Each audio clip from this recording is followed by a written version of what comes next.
C'est un personnage attachant avec son accent traînant d'émigrés hollandais. Dick Annegaarn avait quasiment disparu depuis la fin des années 70. Il était parti vivre sur une péniche. Certains l'avaient ensuite croisé autour du monde où il voyageait.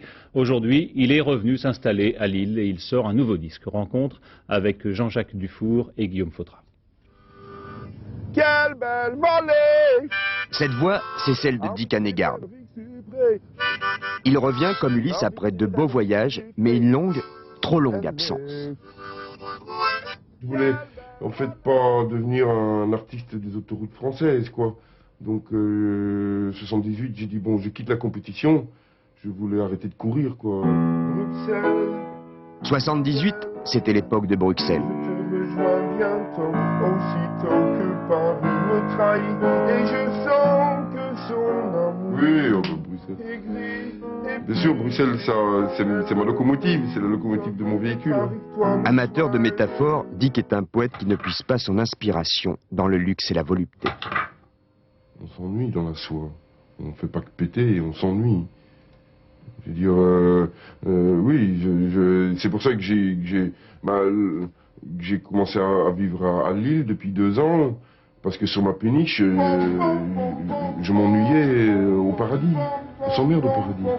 Le bruit de l'eau écrase les autos. Aujourd'hui, avec son nouvel album, Approche-toi, certains le découvrent. Je suis pas de cette génération-là, quoi. J'ai des amis qui m'en ont parlé, et c'est eux qui m'ont amené ici ce soir, et franchement, c'était bien. Les autres le retrouvent.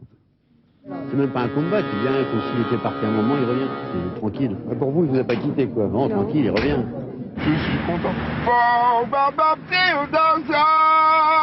Après des années de vache maigre, Dick est toujours en quête de rêve, toujours exigeant. Les concessions, les modes, et notamment celle du jeunisme, ce n'est vraiment pas pour lui. Le loulou, casquette renversée, comme seul symbole du héros de 1997. Bon, non, moi, d'une part, je ne veux pas être un héros, et d'autre part, je n'ai jamais voulu être jeune, en fait. Jeune, c'est un peu... c'est un peu peu, voilà. À quoi pensent les Tchèques quand ils pensent à quelque chose? Pensent-ils comme des Tchèques?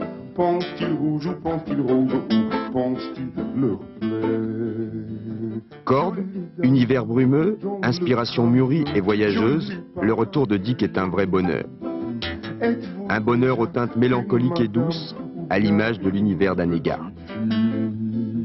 À quoi pensent les Tchèques quand... J'aime bien la notion de tragicomique ou de mélancolique, ouais. Tristesse et joie en même temps, au moins de pouvoir le dire. Ça, c'est déjà une joie de trouver le mot juste pour dire une chose triste.